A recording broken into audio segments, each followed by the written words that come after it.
In a world teetering on the edge, where thrones crumbled and religious wars tore nations apart, one woman stood at the eye of the storm. Her name was Catherine de' Medici, and she was a queen who defied all expectations. Many remember her for darkness, but her story is far more complex, a tapestry woven with cunning, ambition, and a relentless drive for survival. She influenced France in ways that still echo through history, from the highest echelons of power to the very styles people wore. Brace yourself to discover 8 undeniable ways this Italian queen forever changed the French kingdom. Number 1, strategic dynastic marriages. In the cutthroat world of 16th century European monarchy, a marriage was rarely about love.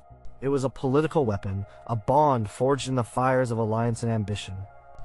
No one understood this better than Catherine de' Medici, and she wielded her children as instruments of statecraft with a cold, calculating brilliance. Her goal was always clear: secure the Valois dynasty, bolster France's position, and maintain peace, however fragile.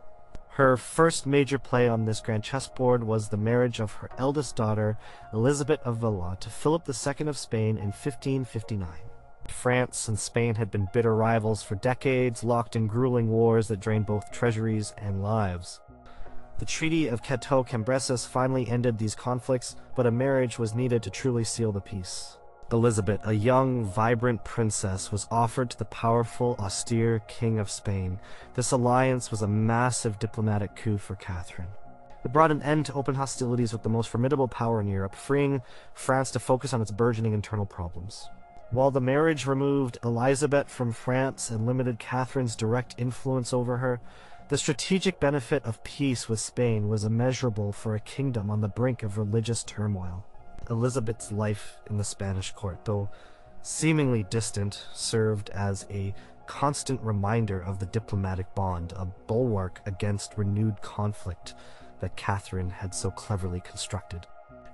Years later, Catherine sought to heal the deep, festering wounds of the French wars of religion through another marriage. This time, the stakes were higher, the potential for disaster immense. Her youngest daughter, Margaret of Valois, known for her beauty, intelligence, and charm, was chosen as the bride. The groom was Henry of Navarre, a leading figure of the Protestant Huguenot cause and heir apparent to the Bourbon territories. This marriage was intended to be the ultimate symbol of reconciliation between Catholics and Protestants, a grand gesture of peace after years of brutal civil war. Catherine poured immense resources into the preparations, creating a lavish spectacle designed to impress and unite. The wedding, on August 18, 1572, drew thousands of Huguenots to Paris, a city that remained overwhelmingly Catholic and deeply suspicious of the Protestant presence. The streets of the capital, already tense, became a powder keg. Catherine's vision was one of harmony, a new era for France, built on a dynastic union. However, events spiraled out of her control in the days following the wedding, leading to unimaginable bloodshed that would forever stain her name and prove the tragic failure of her most ambitious marital strategy. Beyond these two monumental unions, Catherine pursued other strategic matches for her remaining children, though with less success or greater difficulty. Her son, Francis, Duke of Anjou, was repeatedly put forward as a suitor for Queen Elizabeth I of England. These negotiations, though ultimately unsuccessful in leading to marriage, were crucial for maintaining a diplomatic dialogue with England, preventing open hostility and offering a potential Catholic successor to the English throne. The very idea of such a union kept England off balance and ensured France a seat at the table in intricate European power games. The pursuit of this marriage, fraught with religious and political complexities, showcased Catherine's relentless determination to use every available tool to secure France's future. Even her second son, Charles IX, while already married to Elizabeth of Austria for political reasons, cementing an alliance with the Habsburgs and giving France a stake in imperial politics, remained a focus of her dynastic maneuvering. Catherine meticulously oversaw the continuation of the Valois line, pushing for heirs to secure the succession. Each child was a pawn, but a deeply cherished one in her grand game of statecraft. Her willingness to sacrifice personal sentiment for political gain, though sometimes viewed as ruthless, was born of a singular focus: the survival and prosperity of the French monarchy in a time of unprecedented instability. She understood that a strong, secure lineage was the bedrock of royal authority, and she worked tirelessly to ensure that bedrock remained firm, even if it meant brokering unions that ended in heartbreak or disaster. Number 2. The St. Bartholomew's Day Massacre. The summer of 1572 in Paris was hot, tense, and brimming with a dangerous mix of hope and suspicion. Catherine de Medici had orchestrated the wedding of her daughter, Margaret of Valois, to the Protestant Henry of Navarre, a marriage intended to finally bring an end to France's devastating wars of religion. Thousands of Huguenots, including many of their noble leaders, flocked to the capital for the festivities, trusting in the promise of peace. But beneath the veneer of celebration, old hatred simmered, waiting for a spark. That spark came on August 22nd, just 4 days after the wedding. Admiral Gaspard de Coligny, a respected Huguenot military leader and an influential figure at court, was shot and wounded in an assassination attempt. Coligny had recently gained significant influence over King Charles IX, Catherine's son, advocating for a war against Spain in the Netherlands, a policy Catherine vehemently opposed, fearing it would reignite civil war by uniting Catholic Spain against France. The failed assassination attempt immediately ignited outrage among the Huguenots in Paris, who suspected Catholic conspiracy. The city was a powder keg, and the royal family, trapped in the Louvre, felt the pressure mount. What followed was a series of frantic, desperate royal council meetings. The details of these meetings are shrouded in mystery, but historians agree that fear and panic seized the court. Faced with the Huguenots' demands for justice, and fearing a Protestant uprising in response to the attack on Coligny, the young King Charles IX, under immense pressure from Catherine and other Catholic hardliners, made a catastrophic decision. He authorized the killing of a limited number of prominent Huguenot leaders, aiming to decapitate any potential rebellion before it began. This royal order, historians like Jean-Louis Bourguignon and Denis Couzet suggest, was born of fear and a desperate attempt to restore control, not a long-planned conspiracy. However, once unleashed, the violence could not be contained. On the night of August 23rd to 24, the eve of St. Bartholomew's Day, bells across Paris tolled, signaling the start of the targeted assassinations. What began as an authorized strike against Protestant leaders quickly spiraled into an uncontrollable wave of popular fury. Catholic mobs, incited by decades of religious hatred and economic grievances, surged through the streets. They did not distinguish between leaders and ordinary Huguenots. The massacre became a general slaughter. Men, women, and children were hunted down, dragged from their homes, and brutally murdered. Their bodies were thrown into the Seine River or left to rot in the streets. The violence raged in Paris for several days, unchecked by the royal authorities, who seemed overwhelmed by the ferocity of the attacks. From Paris, the violence spread to other provincial cities like Orleans, Lyon, Bourges, and Rouen, where local Catholic populations, often inflamed by rumors and false orders, unleashed their own pogroms against Protestant communities. Estimates of the dead vary wildly, but historians generally agree that thousands of Huguenots were killed across France, perhaps 3,000 in Paris alone, and as many as 10,000 to 30,000 throughout the country. The St. Bartholomew's Day Massacre had profound and lasting consequences for France. It shattered any remaining trust between Catholics and Protestants, plunging the kingdom back into a brutal series of religious wars that would last for another quarter century. The massacre drove many Huguenots to abandon any hope of reconciliation with the monarchy and pushed them towards a more militant stance, sometimes even towards forming their own independent political structures. Internationally, the massacre sent shockwaves across Protestant Europe, leading to widespread condemnation of the French court and the Valois monarchy, while Catholic powers like Spain and the papacy celebrated the event. For Catherine de' Medici, the massacre became a dark stain on her legacy, forever associating her name with unspeakable violence, despite ongoing historical debate about her exact role and intentions. It was a tragic turning point that solidified religious hatred and cast a long, grim shadow over the French crown. Number 3. Architectural patronage and urban development. Where Catherine de' Medici arrived in France as an Italian princess, a Florentine by birth, steeped in the vibrant, artistic traditions of the Renaissance. When she became queen and later queen mother, she brought with her not just a love for art and architecture, but a burning ambition to reshape the royal landscape of Paris and beyond. Her building projects were not mere hobbies. They were powerful statements of Valois, authority, expressions of royal grandeur, and attempts to bring the elegance of Italian design to the heart of France. Her most ambitious project was the Tuileries Palace in Paris. Begun in 1564, the palace was designed by Philibert Delorme and later Jean Boulant, leading architects of the French Renaissance. And situated just west of the Louvre, Catherine envisioned a grand new royal residence, a testament to French power and Italianate taste. She wanted a place where she could enjoy fresh air, open gardens, and a more modern, comfortable living space than the medieval Louvre. The Tuileries was not just a palace, it was a complex of buildings and vast, meticulously designed gardens that extended along the Seine River. These gardens, among the first formal French gardens, were laid out with fountains, grottos, and exotic plants, reflecting the latest Italian garden design principles.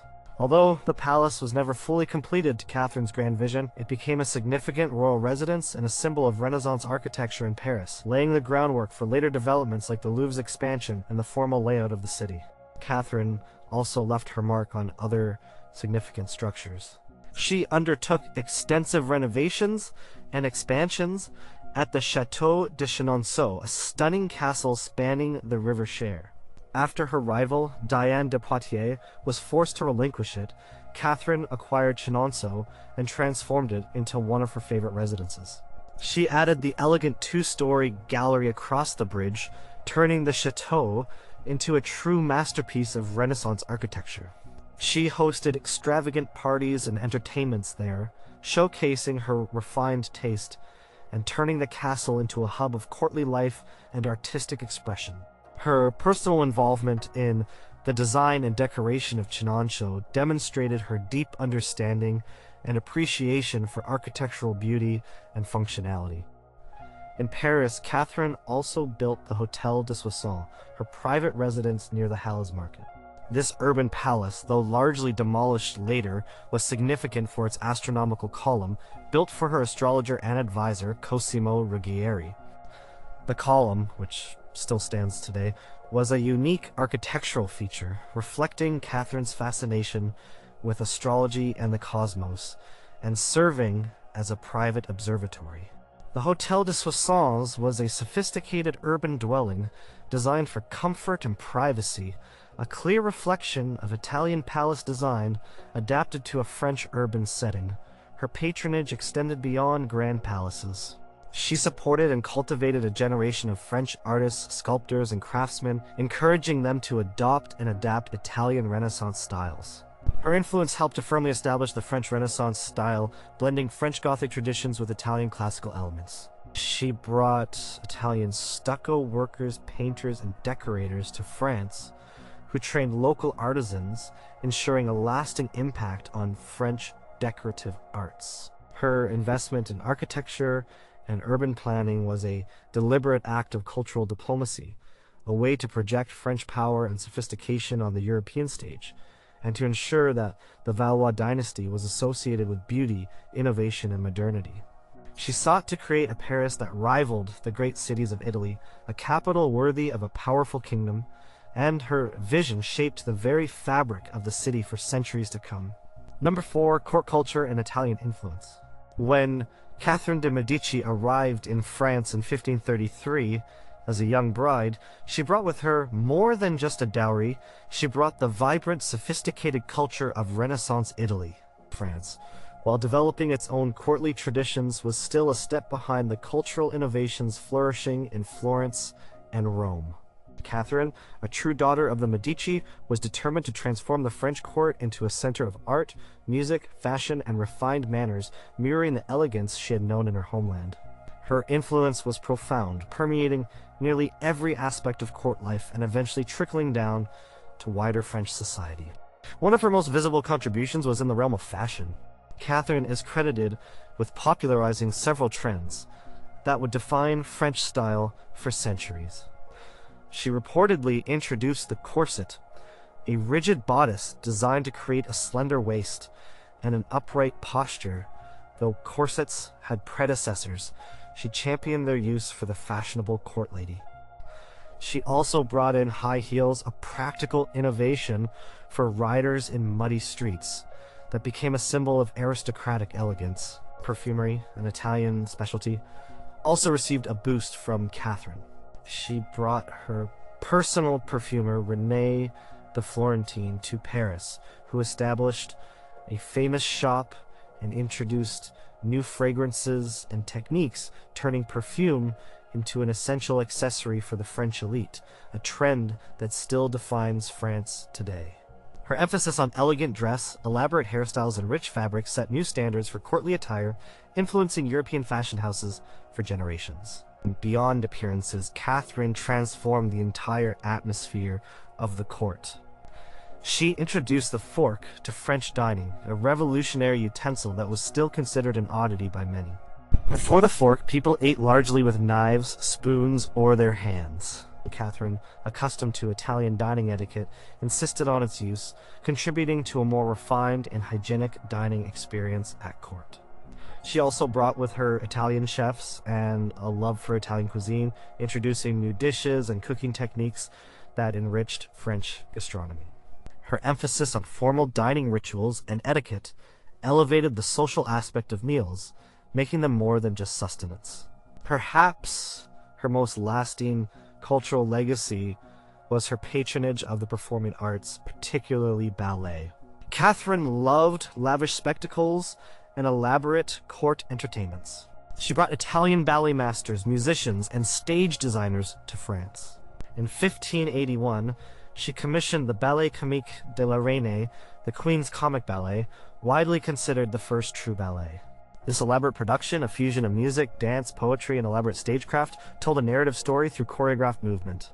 It was performed for a royal wedding and lasted for hours, featuring complex formations and mythological themes. This event set the precedent for court ballet in France, directly influencing the development of classical ballet as an art form that would later flourish under Louis XIV. These ballets were not just entertainment, they were powerful displays of royal authority and wealth, using art to convey political messages and glorify the monarchy. Catherine also fostered a love for classical learning, philosophy, and the sciences, typical of the Renaissance spirit. She amassed a vast library, filling it with Greek and Latin manuscripts, reflecting her deep intellectual curiosity. She encouraged intellectual discourse at court, inviting scholars, poets, and artists to share their knowledge and talents. By creating an environment where artistic and intellectual pursuits were valued and supported, Catherine de' Medici cultivated a court that was not only politically active but also culturally vibrant, sophisticated, and distinctly Italianate, forever imprinting her Florentine heritage onto the soul of French court life. Number 5. The Queen Mothers as power brokers. The death of a French king always plunged the kingdom into a precarious state. When Henry II died unexpectedly in 1559 from a jousting accident, leaving behind a string of young, often sickly sons, the traditional power vacuum loomed large. But Catherine de' Medici, his widow, refused to fade into the background. She instead forged and perfected a new role for herself, the powerful Queen Mother, a figure who could wield immense political influence, sometimes even surpassing that of the reigning monarch. Her actions during this turbulent period established a precedent that would shape the dynamics of the French court for centuries. Before Catherine, queen regents certainly existed, but their authority was often temporary, constrained by powerful nobles, and typically aimed at merely preserving the throne until the young king came of age. Catherine's approach was different. She viewed herself not just as a temporary guardian, but as the active, indispensable manager of the kingdom's affairs, especially during the reigns of her three weakest sons, Francis II, Charles IX, and Henry III.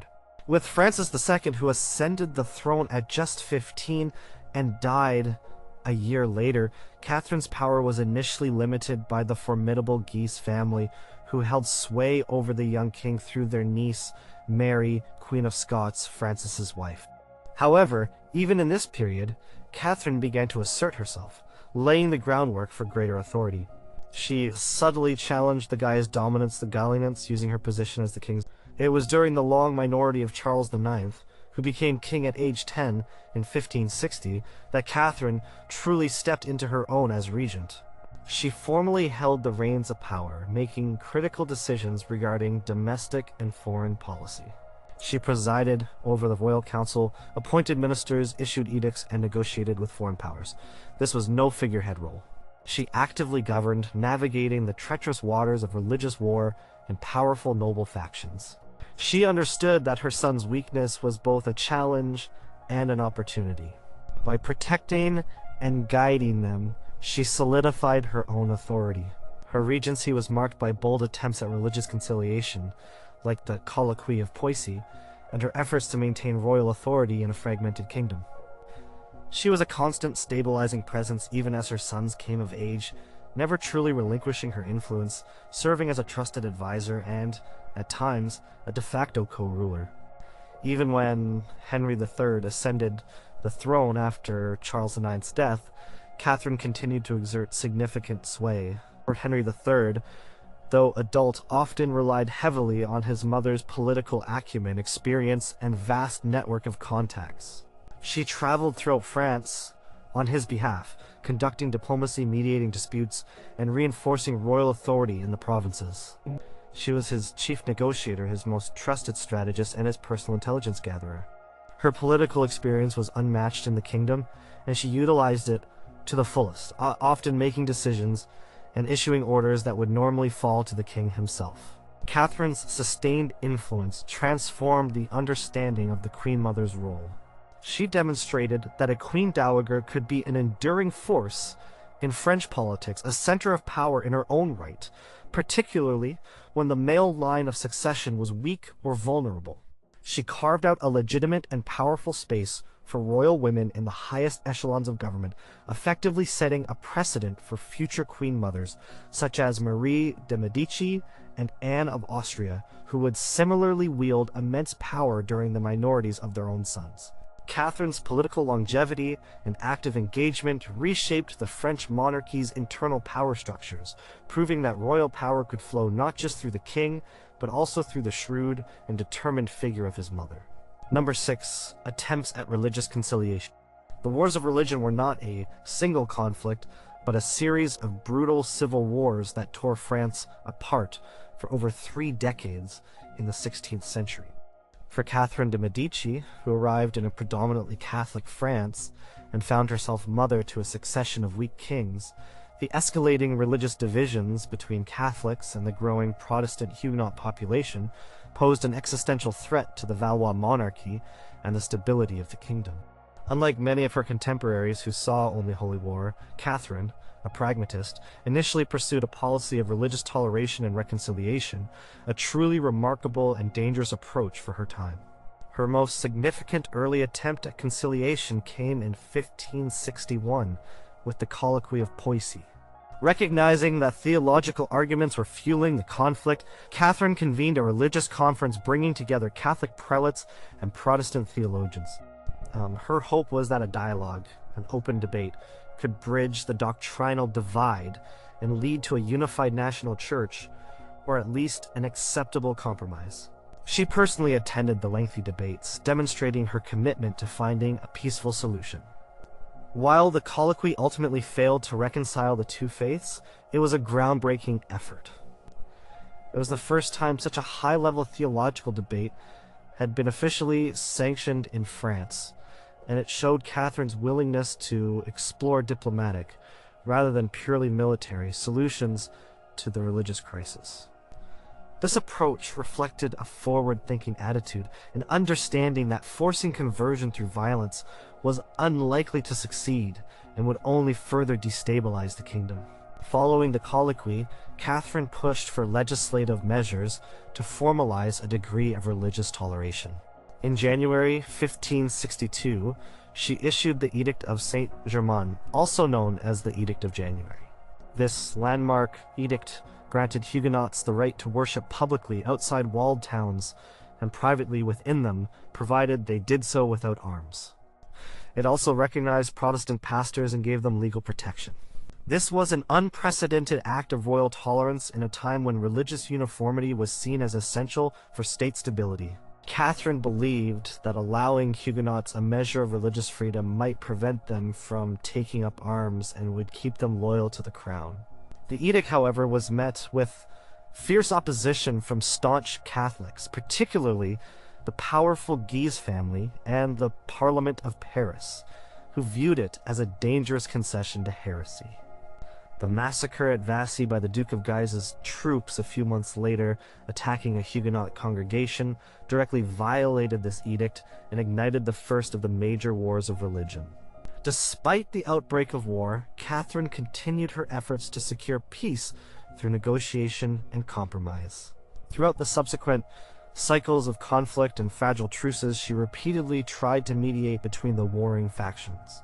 She often met personally with Huguenot leaders, including Louis, Prince of Condé, and Admiral Gaspard de Coligny, trying to find common ground. She sought to isolate the most extreme elements on both sides and bring the moderate factions to the negotiating table.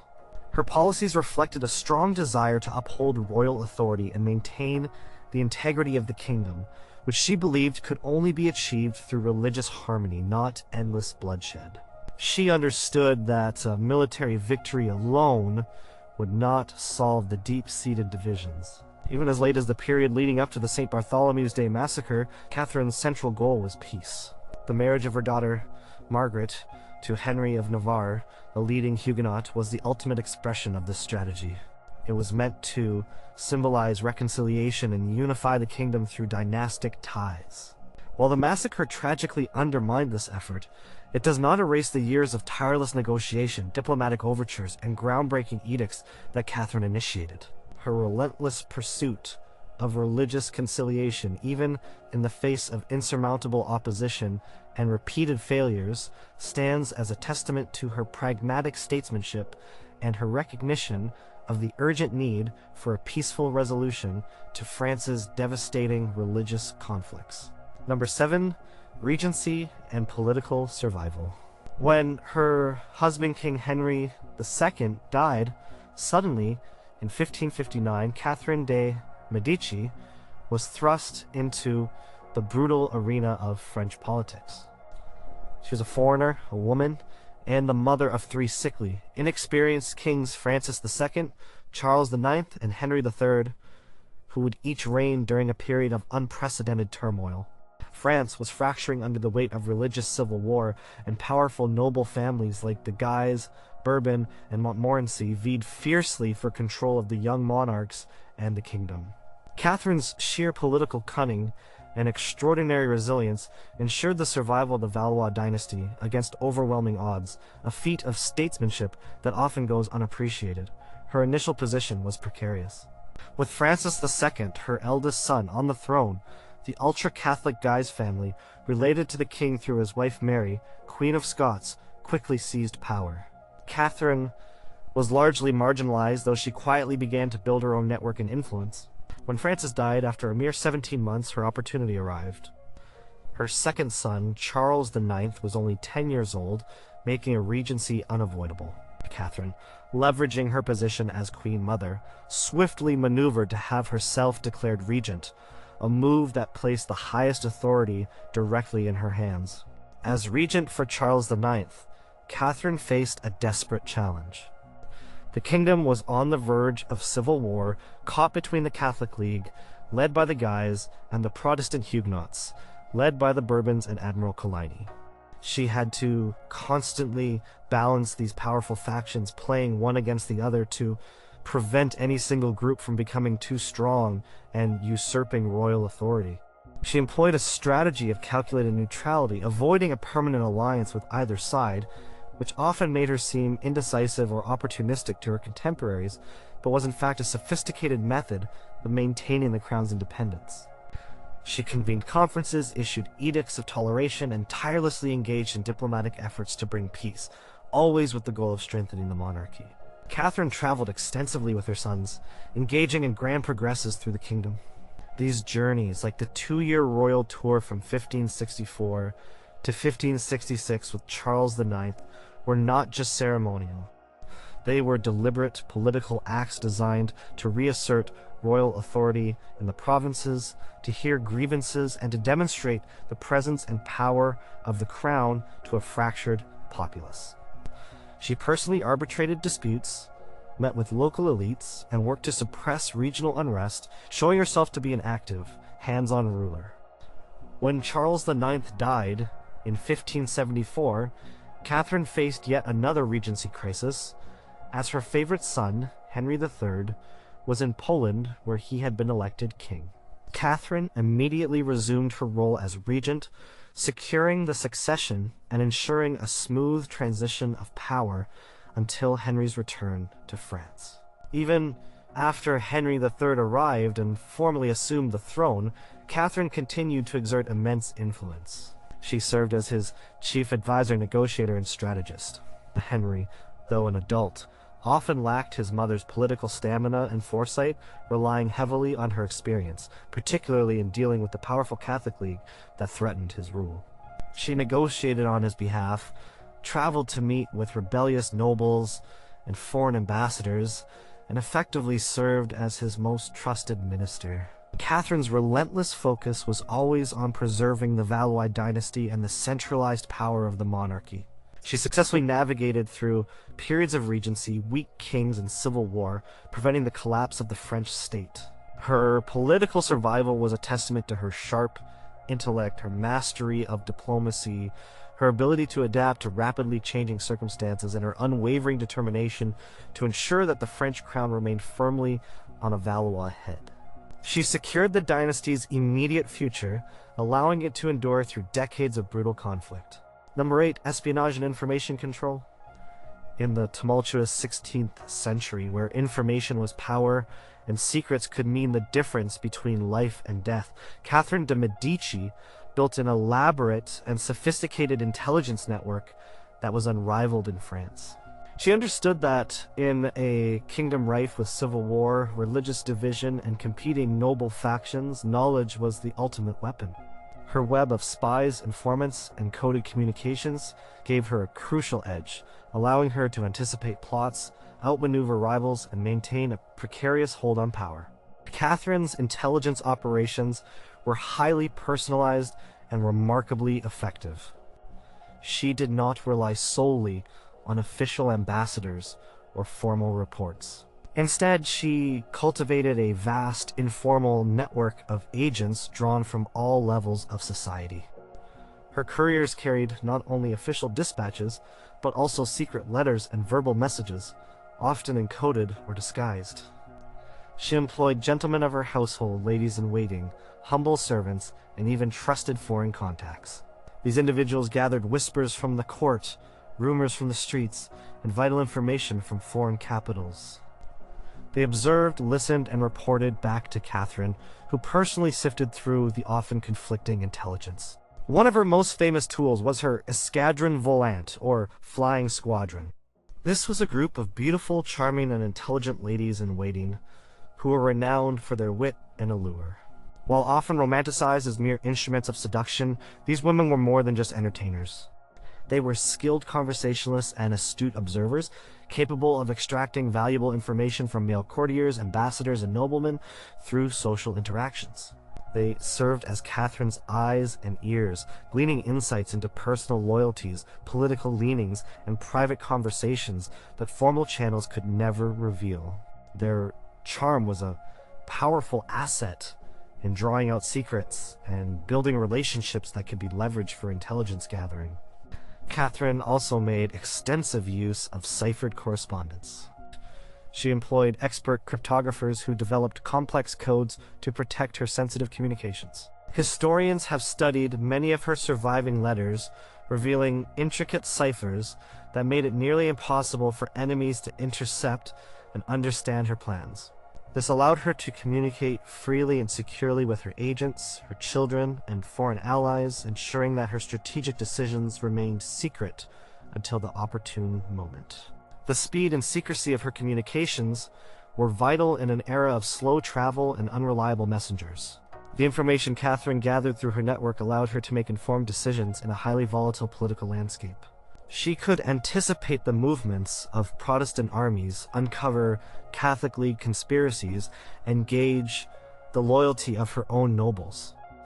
For example, her intelligence often gave her advance warning of planned assassinations or uprisings, allowing her to take preemptive measures or adapt her strategies. This constant flow of information was critical for her political survival, enabling her to play various factions against each other and prevent any one group from dominating the young kings she served. Her network also extended to diplomacy. Her ambassadors were not just negotiators, they were also intelligence operatives tasked with reporting on the political climate, military capabilities, and internal divisions of foreign courts.